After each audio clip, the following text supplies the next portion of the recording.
Orient bell tiles studio से आप देख रहे हैं एबीपी न्यूज।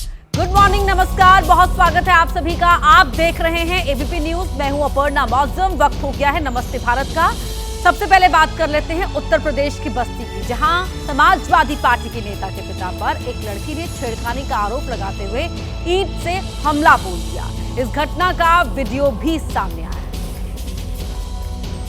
यही वो शख्स है जिस पर आरोप है कि उसने अपने पड़ोस में रहने वाली लड़की के साथ छेड़खानी की है। आरोप है कि जब ये युवती छेड़खानी से तंग आ गई तो इसने आत्मरक्षा में इस शख्स पर ईंट से हमला बोल दिया। दरअसल ये व्यक्ति रुधौली नगर पंचायत के चेयरमैन सपा नेता धीर से निषाद का पिता मुखलाल है और लड़की के घर के पड़ोस में रहता है। पीड़ित लड़की के पिता का आरोप है कि यह शख्स पहले भी उनकी बेटी के साथ कई बार ऐसी हरकतों को अंजाम दे चुका है, जिससे मजबूर होकर उनकी बेटी को ये कदम उठाना पड़ा। लड़की की शिकायत के बाद पुलिस ने मामला दर्ज कर लिया है और जांच शुरू कर दी है। इस घटना का वीडियो सोशल मीडिया पर वायरल हो रहा है। एमपी के दतिया में रात में फायरिंग और पथराव करने वाले बदमाश पुलिस के हत्थे चढ़ गए हैं। पकड़े गए बदमाशों में से एक पुराना अपराधी है, जिसकी पुलिसकर्मियों ने परेड निकाली।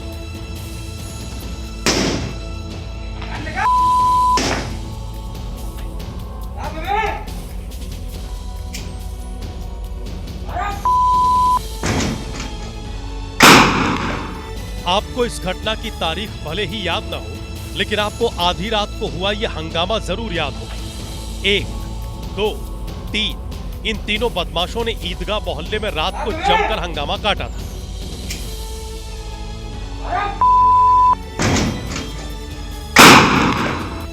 अब पुलिस की गिरफ्त में लंगड़ा कर चलते इस बदमाश को देखिए। ये उस रात मोहल्ले में हुई वारदात का मुख्य अपराधी है।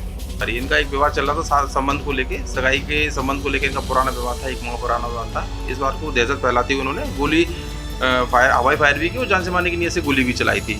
पुलिस ने मुख्य आरोपी समेत 2 आरोपियों को गिरफ्तार कर लिया है, जबकि तीसरा आरोपी जो कि नाबालिग है उसकी तलाश की जा रही है।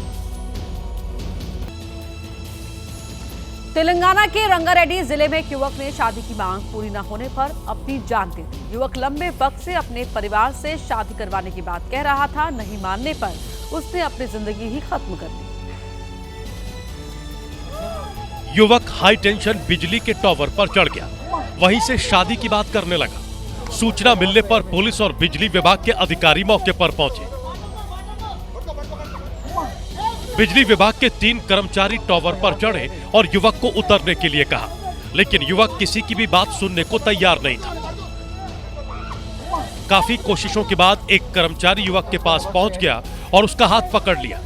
युवक टावर पर लटका हुआ था। उसने कर्मचारी से हाथ छुड़ाने की कोशिश की। इस रशाकशी में हाथ छूटा और बिजली के पोल से टकराते हुए युवक सीधे नीचे आ गिरा। ऊंचाई से गिरने की वजह से युवक को गंभीर चोटें आई। उसे फौरन अस्पताल ले जाया गया, जहां डॉक्टर्स ने उसे मृत घोषित कर दिया। यह घटना जिले के अब्दुल्लापुर मेट इलाके की है। यूपी के सिद्धार्थ नगर में पूर्व विधायक राघवेंद्र प्रताप सिंह का विवादित वीडियो सोशल मीडिया पर वायरल हो रहा है। इसमें वो मुस्लिम लड़कियों को हिंदू बनाने और नौकरी देने की बात कहते हुए दिखाई दे रहे हैं। वहीं डुमरियागंज की विधायक ने इसे आपसी सौहार्द बिगाड़ने की साजिश बताया है। हिंदू युवा वाहिनी के प्रदेश प्रभारी और पूर्व विधायक राघवेंद्र प्रताप सिंह का ये वायरल वीडियो 16 अक्टूबर का बताया जा रहा है। इस वीडियो में राघवेंद्र प्रताप सिंह साफ कह रहे हैं कि 10 मुस्लिम लड़कियों की हिंदुओं से शादी वो खुद कराएंगे। 10 से कम मंजूर नहीं है, शादी हम कराएंगे और ये घोषित करते हैं कि जो लेके आएगा उसको खाने पीने भर का नौकरी भी दिलाएंगे, रोजी रोटी भी दिलाएंगे। राघवेंद्र प्रताप सिंह का ये वीडियो धनखरपुर गांव में एक जनसभा को संबोधित करने के दौरान डुमरियागंज इलाके में इस बयान के बाद सियासी तूफान मच गया है। स्थानीय विधायक सैयद खातून ने आरोप लगाया कि विवादित बयान के जरिए क्षेत्र का माहौल बिगाड़ने की कोशिश की जा रही है। हमारे डुमरियागंज के सौहार्द को बिगाड़ने का काम हो रहा है। मैं शासन प्रशासन से कहती हूँ कि अगर मूक दर्शक बने बैठे हो आप लोग, कोई बात होती है तो उसके जिम्मेदार आप लोग होंगे। राघवेंद्र प्रताप सिंह का आरोप है कि इलाके में हिंदू लड़कियों का धर्मांतरण कराया जा रहा है। उत्तराखंड के हरिद्वार में गुलदार की दहशत छाई हुई है। इस बार गुलदार हरिद्वार मेडिकल कॉलेज में दिखा है। गनीमत रही कि वक्त रहते ही चौकीदार की नजर उस पर पड़ गई। हरिद्वार मेडिकल कॉलेज की बाउंड्री वॉल पर चढ़ा गुलदार बहुत ही ध्यान से अपने किसी शिकार की तरफ देखता सीसीटीवी में कैद हुआ। शिकार को देखते वक्त ही वो कॉलेज की बाउंड्री वॉल से अपना गला रगड़ना शुरू कर देता है, लेकिन उसकी निगाहें अपने शिकार की तरफ होती है। ठीक उसी वक्त ड्यूटी पर तैनात चौकीदार को कुछ अंदेशा होता है तो वो उसी दीवार की तरफ बढ़ता है जिस पर गुलदार बैठा हुआ था। पास पहुंचने पर वो जब टॉर्च से रोशनी डालता है तो गुलदार देखकर वो जान बचाने के लिए बिल्डिंग की गेट की तरफ भाग निकलता है। बिल्डिंग में घुसने के बाद चौकीदार एक बार फिर बाहर आता है और आवाज लगाकर लोगों को भी सावधान करता है। मेडिकल कॉलेज परिसर में गुलदार के घूमने का फुटेज सामने आने के बाद छात्रों, कॉलेज स्टाफ में दहशत है। साथ ही आसपास के लोग भी अतिरिक्त सतर्कता बरत रहे हैं। स्थानीय लोगों और कॉलेज प्रशासन ने वन विभाग से कॉलेज परिसर में निगरानी बढ़ाने और गुलदार को पकड़ने की मांग की है। बड़ी खबर का रुख कर रहे हैं। आज दस्तक देगा तूफान मोंथा। आंध्र के तट से टकरा सकता है तूफान मोंथा। ओडिशा, बंगाल, तमिलनाडु, आंध्र प्रदेश में अलर्ट जारी किया गया है और आंध्र प्रदेश के तट से आज तूफान मोंथा टकरा सकता है। इस वक्त की ये बड़ी खबर आपको बता रहे हैं। ओडिशा, बंगाल, तमिलनाडु, आंध्र प्रदेश में तूफान मोंथा के दस्तक के मद्देनजर अलर्ट जारी कर दिया गया है।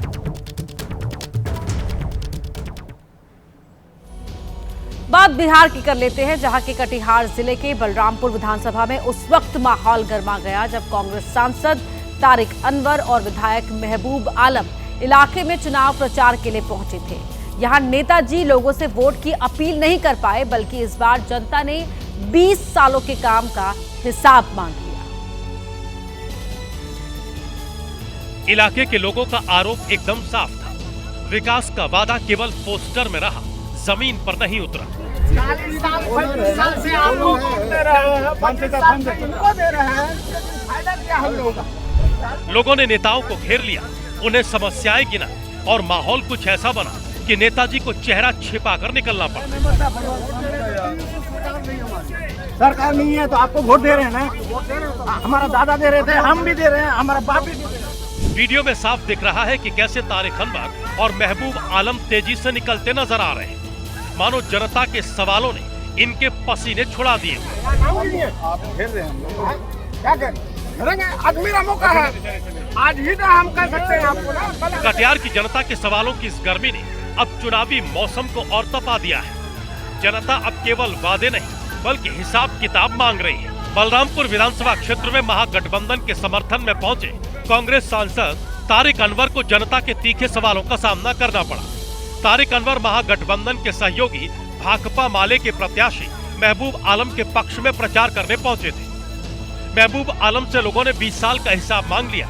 स्थानीय जनता ने क्षेत्र में विकास की कमी, बेरोजगारी और बुनियादी सुविधाओं की बदहाली को लेकर अपनी नाराजगी जाहिर की।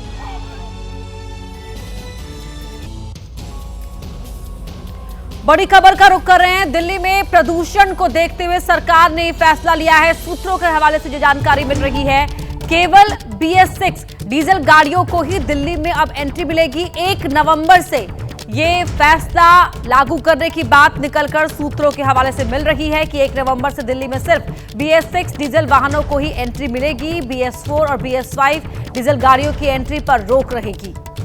दिल्ली में बढ़ते प्रदूषण के मद्देनजर सरकार के फैसला लेने की जानकारी मिल रही है सूत्रों के हवाले से कि दिल्ली में 1 नवंबर से सख्त नियम लागू किए जाएंगे। BS6 वाली डीजल गाड़ियों को ही दिल्ली में प्रवेश मिल पाएगा। तो जो BS5 होंगी उनको भी एंट्री नहीं मिलेगी, BS4 को भी नहीं मिलेगी। सिर्फ BS6 डीजल गाड़ियों को ही दिल्ली में 1 नवंबर से एंट्री मिल पाएगी। ये जानकारी सोर्सेज के हवाले से मिल रही है। दिल्ली में रेखा गुप्ता सरकार का फैसला। बलराम पांडे हमारे सहयोगी फोन लाइन पर जुड़ रहे हैं। बलराम, प्रदूषण से हर कोई परेशान है, ऐसे में सरकार की ओर से ये फैसला लिए जाने की जानकारी सूत्र बता रहे हैं। जी बिल्कुल, देखिए रेखा, सरकार ने ये फैसला लिया है कि दिल्ली में प्रदूषण से लोगों को राहत मिले, इसके लिए क्लाउड सीडिंग की भी तैयारी की गई है और साथ ही 1 नवंबर से जो BS6 डीजल वाहन है सिर्फ उन्हीं को दिल्ली के अंदर एंट्री दी जाएगी। इसको लेकर के भी सरकार ने तैयारी शुरू कर दी है। हालांकि कुल मिला के ये कह सकते हैं कि प्रदूषण से दिल्ली के लोगों को राहत मिले, इसको लेकर के दिल्ली सरकार हर क्षेत्र में ठोस कदम उठा रही है ताकि जो वाहनों से निकलने वाला धुआं है, उससे जो पोल्यूशन बढ़ता है उसको कम किया जाए। इसीलिए जो BS6 डीजल वाहन है सिर्फ उन्हीं को दिल्ली के अंदर एंट्री दी जाएगी। और दूसरी तरफ जिस तरीके से क्लाउड पिछले 24 घंटे से दिल्ली के अंदर देखने को मिल रहा है, उसको लेकर के दिल्ली सरकार ने ये फैसला लिया है कि अब से 24 घंटे के अंदर अंदर दिल्ली के अंदर उन तमाम जगहों पे क्लाउड सीडिंग कराई जाए, जिसके जरिए जो पोल्यूशन देखने को मिल रहा है, जो धुंध छाई हुई है दिल्ली के अंदर, वो छट सके और दिल्ली के लोगों को पोल्यूशन से राहत मिल सके। तो बहुत धन्यवाद बलराम आपका इस पूरी बातचीत के लिए। और अब बात गुजरात के, जहां के 4 लोगों का ईरान में अपहरण कर लिया गया। आरोपियों ने चारों को बुरी तरह से पीटा और 2 करोड़ रुपए की फिरौती मांगी है। ये सभी गुजरात के मानसा के रहने वाले हैं। गृह मंत्री अमित शाह को भी इस मामले की जानकारी दे दी गई। इन चारों लोगों को तेहरान में बंधक बना लिया गया। इनमें एक महिला भी शामिल है। बंधक बनाने के बाद बेरहमी से पिटाई की गई। आरोपियों ने मारपीट का वीडियो बनाया और छोड़ने के एवज में 2 करोड़ रुपए की फिरौती मांगी। आप जितना बोलोगे उतना देंगे साहब। अब मुझे छोड़ दो, मैं पैसे का इंतजाम करा दो साहब, खाली बात करने दो मुझे, जो बोलोगे उतना दे देंगे। ये सभी ऑस्ट्रेलिया जाने के लिए निकले थे। दिल्ली का एजेंट उनको बैंकॉक, दुबई के रास्ते तेहरान ले गया। वहां चारों का अपहरण कर बंधक बनाने के बाद खूब पिटाई की। पीड़ित चीखते रहे, लेकिन अपहरणकर्ताओं पर कोई असर नहीं हुआ। अब जो बोलेंगे करेंगे, छोड़ दीजिए, छोड़ दीजिए, बहुत मारा है, बस बस अब नहीं। खबर मिलते ही मानसा के विधायक जयंती पटेल ने केंद्रीय गृह मंत्री अमित शाह को पत्र लिखकर मदद की गुहार लगाई। साथ ही बाबूपुरा मानसा के सरपंच ने भी कार्रवाई की मांग की है। मेरे यशस्वी गृह मंत्री अमित भाई शाह साहब है, मेरे मानसा के हैं, तो उनसे भी बात हुआ। तो रात को 2 बजे तक पूरी एजेंसियों को सब बता दिया गया था कि भाई ऐसा गुजरात में हुआ है, गुजरात के लड़कों के साथ। मारपीट का वीडियो आने के बाद पीड़ित युवकों के परिजन अब केंद्र सरकार से एक्शन लेने को कह रहे हैं। राजस्थान के अलवर में पार्षदों ने कटोरा और प्याज की माला लेकर प्रदर्शन किया। किसानों को उचित मुआवजे की मांग की। घटना अलवर जिला परिषद के साधारण सभा की है, जिसे कोरम नहीं होने पर स्थगित करना पड़ा। अलवर जिला परिषद की बैठक शुरू होने से पहले साधारण सभा में हंगामे के पूरे आसार बन गए थे। पार्षद कटोरा और प्याज की माला लेकर पहुंचे। जब उन्होंने जिला प्रमुख को माला पहनाने की कोशिश की तो उन्होंने इनकार कर दिया। इस दौरान कटोरा लेकर पहुंचे पार्षद ने किसानों के मुआवजे का मुद्दा उठा दिया। किसानों के लिए मुआवजा की मांग भी कर रहे हैं आपसे। अब जो किसान इनके लिए नुकसान हुआ है फसल में, उनको उचित मुआवजा दिया है सरकार। ये दोनों डबल इंजन की सरकार और घूंगी बहरी सरकार, केंद्र में भी बीजेपी सरकार है, राज्य में बीजेपी सरकार है, लेकिन किसान रो रो के मर रहा है। जिसके बाद किसानों के मुद्दे और विकास कार्यों पर पार्षदों और अधिकारियों के बीच बहस होने लगी। आखिर में कोरम पूरा न होने के कारण साधारण सभा की बैठक स्थगित करनी पड़ गई। दिल्ली में डीयू की छात्रा पर तेजाब फेंकने के मामले में बड़ा खुलासा हुआ है। पुलिस ने लड़की के पिता को गिरफ्तार किया है। पुलिस का कहना है कि आरोपी जितेंद्र और उसके साथियों को फंसाने के लिए पिता ने लड़की के साथ मिलकर झूठी साजिश रची थी। गिरफ्तारी के बाद लड़की के पिता अकील ने कई चौंकाने वाले खुलासे किए हैं। पुलिस ने अकील को रेप के मामले में गिरफ्तार किया है। जितेंद्र की पत्नी ने अकील पर यौन शोषण और ब्लैकमेलिंग का केस दर्ज कराया था। सूत्रों के मुताबिक लड़की के पिता ने कबूला कि जितेंद्र को फंसाने के लिए एसिड अटैक की साजिश रची गई। अकील ने अपनी बेटी को कहा था कि जितेंद्र की पत्नी उस पर केस दर्ज करवा रही है, इसलिए उसे फंसाना है। आरोपी ने यह भी कबूल किया कि उसकी बेटी घर से टॉयलेट क्लीनर लेकर गई थी। पीड़िता ने अपने घर से ही जो टॉयलेट क्लीनर है वो लिया और वहीं पर उसने जो है वो अपने दोनों हाथों को जलाया और फिर उसके बाद जो है उसने जो है वो दिल्ली पुलिस में ये रिपोर्ट लिखाई कि जितेंद्र और उसके 2 साथियों ने उसके ऊपर जो है वो एसिड अटैक किया है। जितेंद्र के अलावा ईशान और अरमान से भी लड़की के पिता का विवाद था, इसलिए उनका नाम भी रिपोर्ट में लिखवा दिया गया। पुलिस ने इलाके के सीसीटीवी और जितेंद्र के कॉल रिकॉर्ड की जांच की तो उसके करोल बाग में होने का पता चला। करोल बाग के सीसीटीवी में बाइक से जितेंद्र आता हुआ दिखाई दे रहा है। जो लड़की ने नाम लिए हैं उनमें एक जितेंद्र है, एक अरमान है और एक ईशान है। जितेंद्र से पूछताछ चल रही है। जो इंसिडेंट का होना वो नहीं मानता है, डिनाई करता है। उसकी लोकेशन वो बता रहा है कि कहीं और थी, उसकी हम जांच कर रहे हैं। दिल्ली पुलिस अब आरोपी और उसकी बेटी के खिलाफ झूठा षड्यंत्र रचने के आरोप में कानूनी कार्रवाई करने जा रही है। साथ ही दोनों के खिलाफ पुलिस अब आपराधिक साजिश की भी धारा लगाने की तैयारी में है। और अब खबर राजस्थान से, जहां पर दिल दहला देने वाला हादसा हो गया, जहां के जोधपुर में तेज रफ्तार कार बेकाबू होकर कई बार पलटी। इस हादसे का खौफनाक वीडियो सामने आया।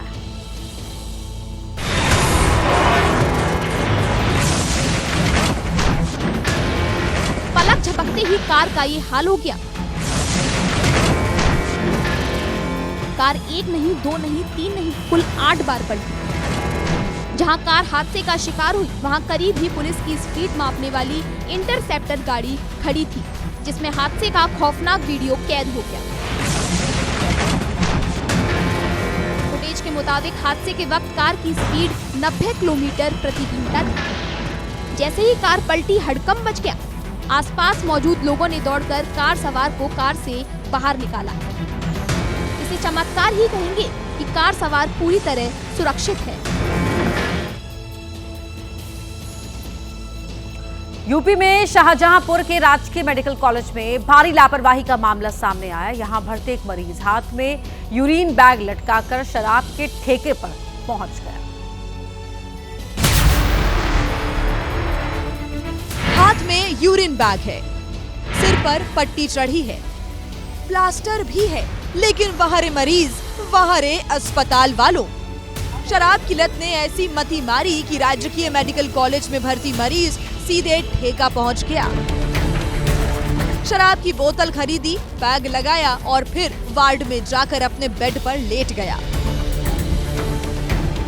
बताया जा रहा है कि युवक एक्सीडेंट में घायल हुआ था। 2 दिन पहले राजकीय मेडिकल कॉलेज में भर्ती हुआ था, लेकिन युवक की शराब की लत ने अस्पताल के पूरे स्टाफ को मुश्किल में डाल दिया। मरीज की करतूत से राजकीय मेडिकल कॉलेज के सुरक्षा इंतजामों पर सवाल उठ रहे हैं और ये पूछा जा रहा है कि अस्पताल में मरीजों को देखने सुनने वाला कोई नहीं है क्या? कर्नाटक के चित्रदुर्ग में बहती धार से खिलवाड़ एक युवक को भारी पड़ गया। युवक चित्रदुर्ग के वीवी सागर जलाशय में नहा रहा था, तभी उसके साथ खतरनाक हादसा हो गया। देखते ही देखते जलाशय में नहा रहा शख्स तेज धार में बहने लगा। हुआ यूं कि जलाशय पर बने गेट खोलने की वजह से अचानक पानी भर गया और ये युवक उसकी चपेट में आकर बह गया। कोई कुछ समझ पाता उससे पहले ही ये युवक तेज बहाव में डूबने लगा। हालांकि आगे जाकर किनारे बड़ी झाड़ियों में फंसकर वो रुक गया।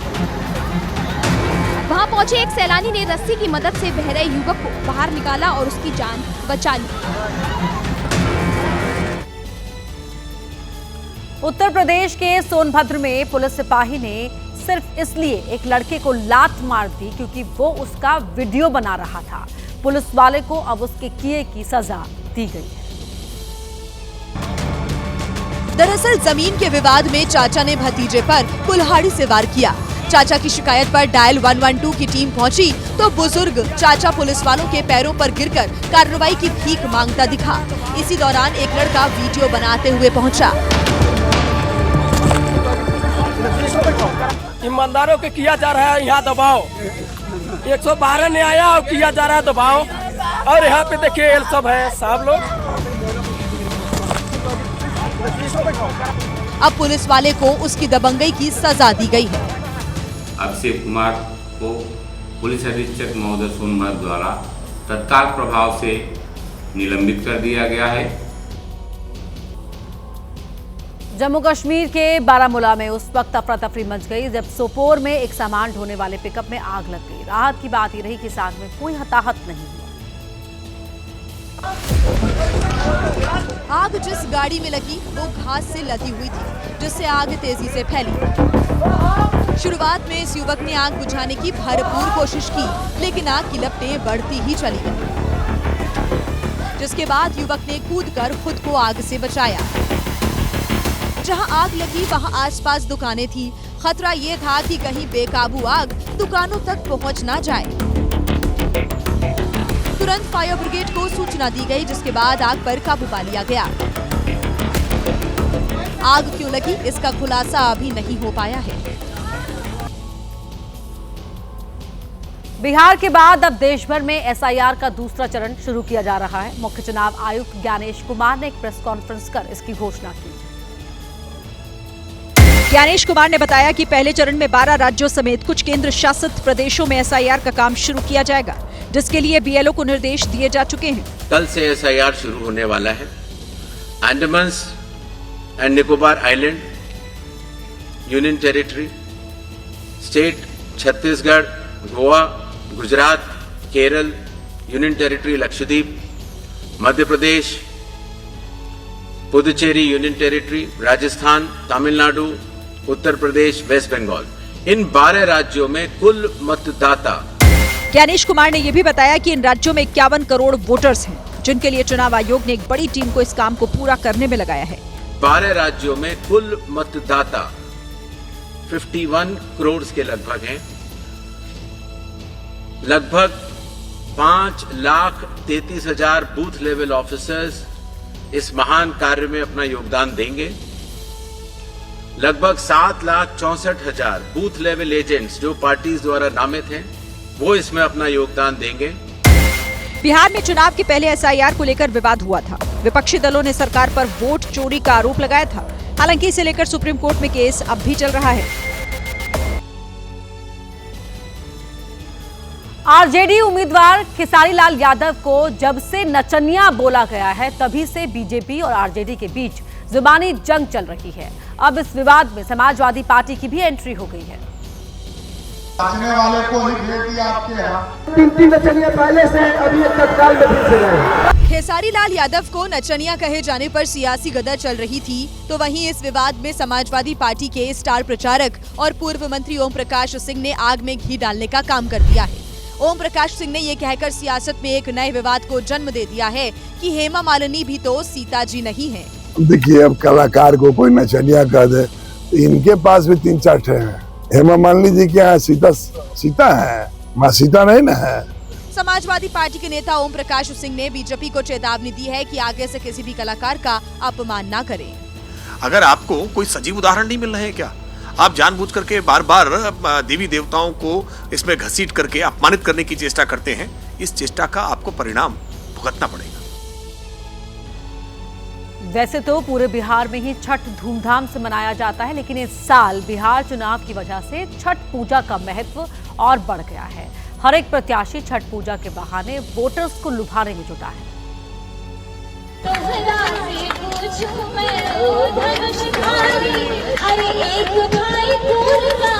जो प्रत्याशी गाना गा सकता है वो छठ के गीत गाकर बिहार के लोगों को लुभा रहा है। छठी मैया के गीत गाकर दरभंगा की अलीनगर सीट से चुनाव लड़ रही मैथिली अपने विरोधियों को चुनौती दे रही है और अपनी लोकप्रियता भुनाने में जुटी है। गायक रितेश पांडे भी रोहतास जिले के करगहर विधानसभा सीट से जनसुराज को जीत दिलाने के लिए छठी मैया से प्रार्थना कर रहे हैं।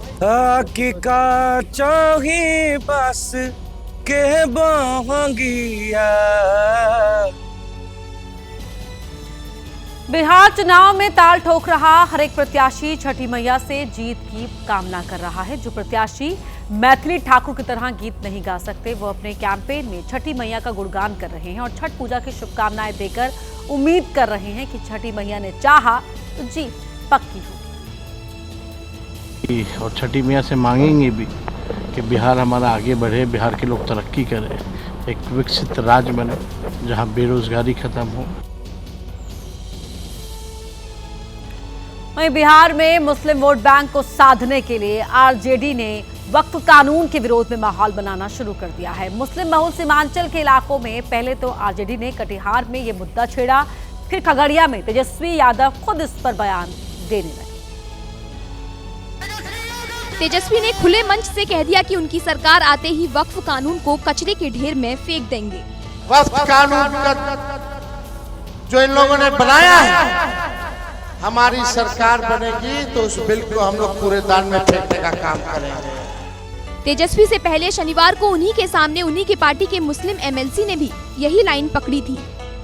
महागठबंधन की सरकार बनाइए, तेजस्वी यादव जी मुख्यमंत्री बनेंगे, सारे बिल फाड़ के फेंक दिए जाएंगे, चाहे वो वक्फ बिल हो, कोई बिल हो। वक्फ पर आरजेडी ने जो लकीर खींची, कांग्रेस और लेफ्ट ने भी उसका साथ दिया। वक्फ कानून बनाया है किसने? संसद ने। उसको वापस लेने का अधिकार किसका है? संसद का है। संसद से बने कानून को चुनौती देकर आरजेडी मुस्लिम बहुल सीटों पर अपना प्रचार तेजी से कर रही है।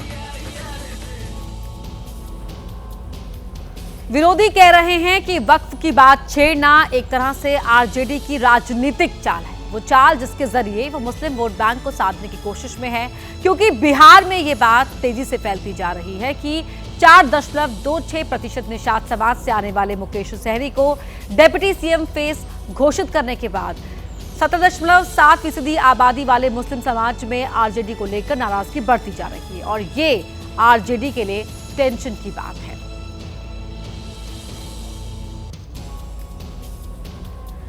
एक घोड़े की कीमत कितनी हो सकती है? आप कहेंगे हजारों में, लाखों में, लेकिन आज हम आपको एक ऐसे घोड़े से मिलवा रहे हैं जिसकी कीमत पहुंच गई है 16 करोड़। जी हां, सही सुना है आप।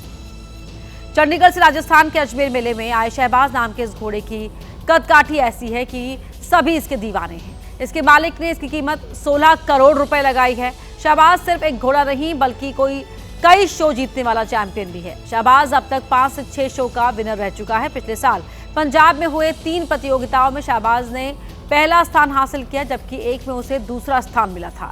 इस बार ये 2.5 साल का घोड़ा अपने दमदार लुक और ऊंची कदकाठी के कारण मेले का मुख्य आकर्षण बना हुआ है। इसकी हाइट 65 इंच बताई जा रही है और खूबसूरती के मामले में तो ये किसी से भी कम नहीं है। हाइट जी 65.5 है ऑन स्केल। ब्यूटी बहुत है। सप्ताश का बेटा है और सप्ताश काला कांटा का है और कांटा अलीशान का है, तो 4th जनरेशन में आ जाता है अलीशान से। और 2 लाख रुपया इसकी कवरिंग फीस है और एक बार फीस लेने के बाद हम 4 मतलब चांसेस देते हैं घोड़ी को। हर हीट पे 2 जंप देते हैं, तो टोटल 8 जंप हो जाते हैं। आजकल आर्टिफिशियल इंटेलिजेंस यानी एआई का जमाना है। हर काम एआई के जरिए किया जा रहा है, लेकिन ये जितना काम करने में आसान है उतना ही खतरनाक है, क्योंकि इसी एआई ने फरीदाबाद के एक युवक की जान ले ली। 19 साल का राहुल डीएवी कॉलेज में 2nd ईयर का छात्र था। अपने परिवार के साथ बसेलवा कॉलोनी में रहता था, लेकिन कुछ दिनों पहले उसका फोन हैक कर लिया गया। कुछ लोगों ने एआई टेक्निक के जरिए उसकी और उसकी बहनों की अश्लील फोटो बनाई और इन फर्जी तस्वीरों और वीडियो को व्हाट्सएप पर भेजकर आरोपियों ने राहुल से 20,000 रुपए की मांग की। उसको परेशान किया गया 1 महीने से। गंदी गंदी वीडियो बना के हम तीनों बहनों की पूरे उसने फोन को हैक कर लिया था। जिस शख्स के साथ राहुल की लंबी चैटिंग है उसका नाम साहिल के नाम से सेव है। चैट में साहिल ने राहुल की न्यूड फोटो और वीडियो भेजकर पैसे की डिमांड की थी। आखिरी बातचीत में उसने राहुल को धमकी दी थी कि अगर पैसे नहीं दिए तो सारी फोटो और वीडियो सोशल मीडिया पर वायरल कर देगा। इसके साथ ही राहुल खोया खोया रहने लगा। ये बात उसने किसी को भी नहीं बताई और शनिवार शाम करीब 7 बजे राहुल ने अपने कमरे में सल्फास की गोलियां खाई। जब उसकी हालत बिगड़ने लगी तो परिवार वाले अस्पताल ले गए, लेकिन इलाज के दौरान उसने दम तोड़ दिया। ये एआई का विषय जो इस जांच का विषय है, जो इन्वेस्टिगेशन में सामने जो आएगा उसके अनुसार में कार्रवाई की जाएगी। इसमें अभी एक साहिल नाम का लड़के पर आरोप लगाया है, जो उसका दोस्त बताया जा रहा है। परिजनों का कहना है कि इस पूरे मामले में साहिल के साथ राहुल का एक जान पहचान वाला युवक नीरज भारती भी शामिल हो सकता है। राहुल के पिता ने बताया कि घटना के दिन आखिरी बार राहुल की बात नीरज से ही हुई थी। यूपी के बहराइच में 2 दिन पहले हुए जाकिर हत्याकांड का खुलासा हो गया है। पुलिस के मुताबिक 6 बच्चों की मां हसीना बेगम ने अपने आशिक अब्दुल सलाम के साथ मिलकर अपने पति जाकिर का कत्ल किया था। क्योंकि दोनों के बीच पिछले कई सालों से प्रेम प्रसंग चल रहा था और जाकिर दोनों के बीच में रोड़ा बन रहा था। 25 अक्टूबर की दरमियानी रात हसीना अपने माशूक अब्दुल के साथ घर पहुंची और दोनों ने पहले दुपट्टे से जाकिर का गला घोटा, फिर उसकी गर्दन चाकू से काट दी। वारदात को अंजाम देने के बाद दोनों ने शव को दरवाजे के बाहर ही रख दिया। हैरान करने वाली बात तो यह है कि आरोपी हसीना ने पुलिस को खुद फोन कर ये बताया कि हत्या किसी और ने नहीं बल्कि उसके चचिया ससुर और 2 रिश्तेदारों ने जमीन विवाद के चलते की।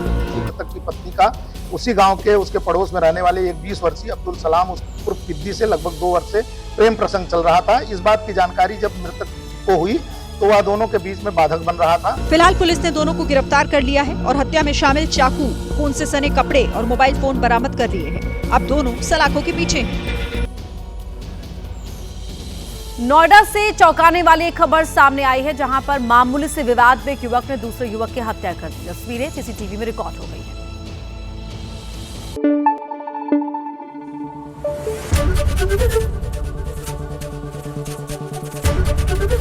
एबीपी न्यूज आपको रखे आगे।